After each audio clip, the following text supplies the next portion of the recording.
Hello friends, आज हम hair transplant करने जा रहे हैं मिस्टर साकिब का। मिस्टर साकिब बिहार से हैं। ये एक टीचर हैं, मोटिवेशनल स्पीकर हैं और पब्लिक कोच हैं। इन्होंने हमें परमिशन दी है कि हम इनका लाइव हेयर ट्रांसप्लांट आपके सामने दिखाएं। अब पहला स्टेप है, इनके ब्लड के टेस्ट हो चुके हैं। हम ट्रांसप्लांट करने से पहले haemogram, blood sugar, hepatitis B, hepatitis C और HIV के टेस्ट करते हैं। इनकी रिपोर्ट्स आ चुकी हैं, रिपोर्ट्स इनकी नॉर्मल हैं। अब हम इनका हेयर ट्रांसप्लांट प्रोसीड करने वाले हैं। सबसे पहले हम इनकी हेयर लाइन डिज़ाइन करेंगे। इनको 2 या 3 टाइप की हेयर लाइन ड्रा करके दिखाएंगे। जो इनकी फाइनल सिलेक्शन होगी, जो इनके फेस के ऊपर सूट करेगी, जो ये लाइक करेंगे, वही उसी के ऊपर ही हम हेयर ट्रांसप्लांट करेंगे। हेयर लाइन डिज़ाइन करने के 3 तरीके होते हैं, एक हिस्सा, 2 हिस्से और 3 हिस्से। हमारा फेस 3 हिस्सों में डिवाइडेड होता है। ये हम मिड फ्रंटल पॉइंट के ऊपर 3 पॉइंट लगाते हैं। आप माथे पे फोल्ड करिए, ऊपर फोल्ड करिए, ऐसे जैसे मैं कर रहा हूँ। मेरी तरफ देखिए, मेरी तरफ देखिए, ऐसे करिए फोल्ड ऊपर की ओर। ठीक। अब ये मैं आपको इनको हेयर लाइन डिज़ाइन करके दिखा रहा हूँ। बस नॉर्मल हो जाइए आप, नॉर्मल।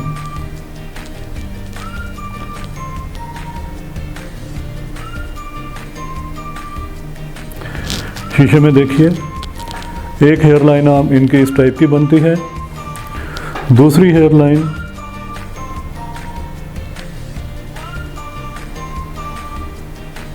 एज पर मेजरमेंट इनकी V स्टाइल की बनती है। अब हम इनको दोनों हेयर लाइन चूज़ करने की ऑप्शन देंगे। मिस्टर साकिब, आप इनमें से सिलेक्ट करें कौन सी लाइन आप पसंद करते हैं। ये वाली सीधी लाइन है, दूसरे वाली यहाँ से आके थोड़ा सा डिप करेगी, हल्का सा V बनाएगी और फिर ये जाएगी। आप देखिए आपको कौन सी लाइन पसंद है। ये जस्ट ये ऐसे जो है हम इनकी मिटा देते हैं। फाइनल इनकी सिलेक्शन पहले वाली लाइन के ऊपर हुई है और इस एरिया के ऊपर ही हम इनका हेयर ट्रांसप्लांट करेंगे। हेयर लाइन बिल्कुल नेचुरल होनी चाहिए, बहुत नीची नहीं होनी चाहिए, ऊपर नहीं होनी चाहिए, फेस की सिमेट्री के साथ मैच करनी चाहिए और फ्रंट लाइन बिल्कुल इरेगुलर होनी चाहिए और फ्रंट लाइन के ऊपर सिंगल ग्राफ्ट लगने चाहिए ताकि उसमें नेचुरलनेस हो। इनका हम ये वाला एरिया जहाँ तक इनकी बॉर्डनेस आ चुकी है, इस वाले एरिया में हम ट्रांसप्लांट करेंगे। फ्रंट एरिया के ऊपर हमने बहुत डेंसिटी देनी होती है, इसलिए हम इस एरिया से लेके हाफ हेड तक अप्रॉक्सीमेटली 3000 ग्राफ्ट का प्लानिंग करेंगे। पीछे इनके बाल बिल्कुल ठीक हैं, इस एरिया में हम PRP करेंगे ताकि ये वाले बाल मोटे और मजबूत हो जाएं और इनकी आगे फ्यूचर में शेडिंग ना हो। हेलो दोस्तों, अब हमने इनको जेल को लगा दिया है IV लाइन मेंटेन करने के लिए। ये एंटीबायोटिक डोज है। इनको हम टेस्ट डोज दे रहे हैं just to check for its sensitivity और 1 ml हमने लगाया है। वॉच करना है कि इनको किसी किस्म की कोई एलर्जी या कोई रिएक्शन वगैरह ना हो और अगर इनको कुछ ना हुआ तो हम इनको फुल डोज एंटीबायोटिक की देंगे। एंटीबायोटिक पूरी बॉडी में रहने से इन्फेक्शन होने के चांस ख़त्म हो जाते हैं। अब हम इनको एक्सट्रैक्शन के लिए लेंगे, स्लिटिंग के लिए लेंगे। हम पहले इस केस में पहले स्लिटिंग प्लान कर रहे हैं। जितना एरिया में स्लिट्स लग जाएंगी उस हिसाब से हम ग्राफ्ट सिर के पीछे से निकालेंगे और जैसे ही निकालेंगे उनकी साथ के साथ इम्प्लांटेशन स्टार्ट कर देंगे ताकि इनका रिज़ल्ट बढ़िया आए। लोकल एनेस्थीसिया दे रहे हैं। पहले हमने इनकी सेंसिटिविटी चेक कर ली है। हम ये लोकल एनेस्थीसिया बहुत ही पतले निडल 31 नंबर इंसुलिन सिरिंज से दे रहे हैं और साथ में हमने वाइब्रेशंस भी यूज़ कर रहे हैं। वाइब्रेशन से पेन सेंसेशन का रिसेप्शन बहुत कम हो जाता है, पेन महसूस ही नहीं होती है। हम अब इनके ये वाला जो रिसिपिएंट एरिया है यहाँ पर लोकल एनेस्थीसिया दे रहे हैं और एनेस्थीसिया के इफ़ेक्ट आने के बाद इस एरिया में हम ट्यूमिसेंस देंगे ट्यूमिसेंस से ये वाली स्किन सॉफ्ट हो जाती है। फिर हम इनके बीच में स्लिटिंग्स करेंगे। स्लिट्स मीन्स होल बनाएंगे। जितने इस एरिया में स्लिट्स बनेगी उस हिसाब से ही जितनी स्लिट्स होंगी उतने ही हम सिर के पीछे से ग्राफ्ट निकालेंगे।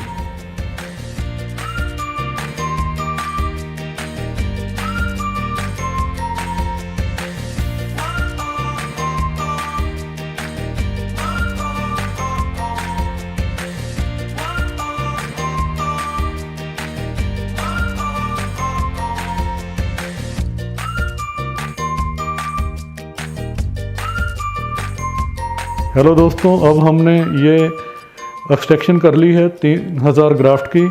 इस ट्रे में हमने ग्राफ्ट रखे हैं जिनमें एक एक बाल है। 10-10 ग्राफ्ट का ग्रुप बना के रखा है।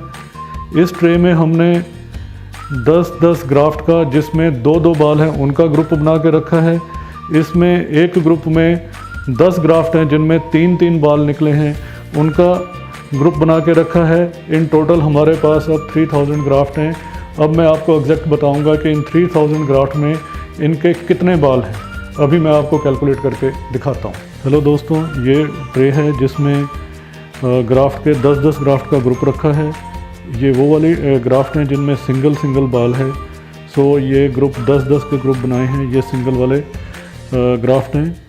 दूसरी ट्रे में हमने 10-10 ग्राफ्ट का ग्रुप बनाया है। ये वो ग्राफ्ट हैं जिसके एक ग्राफ्ट में 2-2 बाल हैं। इस तरीके से हमें पता लग जाएगा कि इसमें टोटल कितने डबल बालों वाले ग्राफ्ट हैं। इस ट्रे में हमने वो ग्राफ्ट रखे हैं जिस ग्राफ्ट में 3-3 बाल हैं और हमने 10-10 का ग्रुप बना के रखा है। इन टोटल हमने 3000 ग्राफ्ट एक्सट्रैक्ट कर लिए हैं। अब मैं आपको बताता हूँ कि इनमें टोटल कितने बाल हैं। हाँ मेरे दोस्तों, अब हमने ग्राफ्ट निकाल लिए हैं। हमने इनके 3000 से कुछ ग्राफ्ट ज़्यादा निकले थे, करीब कोई 3010 के करीब निकले थे, पर हम कैलकुलेशन एग्जैक्ट 3000 ग्राफ्ट की ले रहे हैं। इनके बीच में एक बाल वाले 740 ग्राफ्ट हैं, 2 बालों वाले 1750 ग्राफ्ट हैं, 3 बालों वाले 510 ग्राफ्ट हैं। तो जिन ग्राफ्ट में सिंगल बाल है तो उनके बाल बनते हैं 740, जिनमें 2 बाल हैं 1750 ग्राफ्ट के जाके बनते हैं बाल 3500, और 510 ग्राफ्ट जिस ग्राफ्ट में 3-3 बाल हैं उनके बाल जाके बनते हैं 1530। सो इनके 3000 ग्राफ्ट में 5770 बाल बनते हैं। सो एवरेज वही आती है कि एक ग्राफ्ट में अप्रॉक्सीमेटली तकरीबन 2 के करीब बाल होते हैं। सो इनके केस में हम बहुत अच्छी डेंसिटी एक्सपेक्ट कर सकते हैं। करीब कोई 5770 बाल 3000 ग्राफ्ट के जो कि फ्रंट हाफ हेड में लगेंगे, इससे हम बहुत अच्छी डेंसिटी एक्सपेक्ट कर सकते हैं। जी मिस्टर साकिब, हमने आपकी आगे स्लिटिंग कर ली है, पीछे से ग्राफ्ट की एक्सट्रैक्शन कर ली है। टोटल ग्राफ्ट 3000 हैं जिसमें 5770 बाल हैं। आप इस प्रोसीजर के दौरान बताइए कि आपको कितना दर्द हुआ है करते वक्त या इंजेक्शन लगते वक्त? तो हल्का हुआ था, ओके। एकदम ना के बराबर। अब कितना दर्द हो रहा है आपको? तो हम इम्प्लांटेशन स्टार्ट करें? जी ठीक है, आप लेटिए और हम स्टार्ट करते हैं। जो है फर्स्ट ऑफ ऑल मुझे लोकल एनेस्थीसिया दिया गया। उसके बाद जो है मेरा सामने स्लिटिंग की गई, तो मुझे हल्का सा एकदम लाइटली हल्का पेन होता है। वो तो किसी भी चीज़ को चींटी जो काटता है तो उस तरह का पेन हमको हल्का लगा, लेकिन कंफर्टेबल है। कोई भी हेड जो हेडेक नहीं है, ना कुछ तरह का दर्द हुआ है।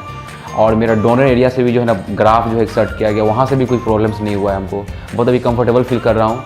अब जो है मैं नेक्स्ट प्रोसीजर के लिए जा रहा हूँ। अब जो भी ग्राफ्ट हमारे निकले हैं उस ग्राफ्ट को इम्प्लांट करने के लिए नेक्स्ट प्रोसीजर जा रहा हूँ। फिर मैं आपको अपना जो है पर्सनल फीलिंग्स शेयर करूँगा आप सभी को कि कैसा हमको फील हो रहा है। साकिब जी, अभी इम्प्लांट स्टार्ट हो गया है, तो कितना पेन हो रहा है आपको अभी? पेन तो नहीं हो रहा है। ओके, मतलब बिल्कुल भी नहीं है या कुछ फीलिंग हो रही है, थोड़ा बहुत पेन हो रहा है? सर लग रहा है कि चीटी चल रहा है सर पे। ओके, चलो बढ़िया, ठीक है। I feel comfortable right now.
मैं बताने जा रहा हूँ आपको कि मेरा जो प्रोसीजर्स हुआ है हेयर ट्रांसप्लांट का, इसको इसी को लेकर के मेरा डे 2 है और कल मेरा डे 1 था। तो प्रोसीजर के दौरान मुझे कोई तरह का ऐसा फील तो नहीं हो रहा है कि as like a pain, as like a swelling, कुछ नहीं है। कंफर्टेबल फील कर रहा हूँ, मैं हर काम कर रहा हूँ, मैं चल भी रहा हूँ, मैं बाहर भी जा रहा हूँ घूमने के लिए। बट ऐसा का एक जो है ना साइकोलॉजिकल बिहेव रहता है, थिंकिंग्स रहता है बहुत सारे लोगों का। ये एक्चुअली हो सकता है कि हेयर ट्रांसप्लांट कराऊँ तो मुझे डिजीनेस हो जाए, मुझे दर्द हो। बट यहाँ पे क्या है कि आपका कोई तरह का दर्द नहीं होने वाला है। मैं आपके सामने रियलिटी पेश कर रहा हूँ, मैं आपके सामने बैठा हूँ अभी, मैं आपको पूरा मीडिया के थ्रू बता रहा हूँ, वीडियोज़ के थ्रू बता रहा हूँ कि मुझे ऐसा कुछ फील्स नहीं हो रहा है और कुछ अंदर से डिस्कम्फर्ट फीलिंग्स नहीं हो रहा है, कोई भी एंजाइटी नहीं, कुछ स्ट्रेस नहीं है माइंड के ऊपर। और ये मेरा ग्राफ आप देख सकते हैं, मेरा बहुत अच्छा डॉक्टर साहब ने और जितने भी टीम थे हमारे, उन्होंने बहुत मेरी मदद की, बहुत हेल्प की। हर जब मुझे ऑपरेट कर रहे थे, मेरा जो ग्राफ जो है पीछे से डोनर एरिया से जब निकाल देता तो मुझे भी फील नहीं हो रहा था कि निकाला जा रहा है। ऐसा फील हो रहा था कि ऐसा कोई भी चीज़ सामान जो है ना चल रहा है, as like coiling of and जो चलती है ना चींटी, उसी की तरह मुझे फील हो रहा था। बट ऐसा कुछ मुझे नहीं लग रहा था कि ऐसे हवा जो बना के आजकल का लोग जो रख दिया है पूरे इन्वायरमेंट में, हेयर ट्रांसप्लांट एक बहुत बड़ा कॉम्प्लिकेटेड केस है, ऐसा हो जाता है वैसा। ये सब थिंकिंग है एज लाइक आपका रेफरेंस बहुत सारे जगह से जमा करके आपने साइकोलॉजिकल बिलीव बना लिया, बट ऐसा कुछ नहीं है। और हम अभी हमारे सर आएंगे, कुछ हमसे पूछेंगे और आप लोगों को मैं शेयर करूँगा जो हमारे डॉक्टर्स हैं।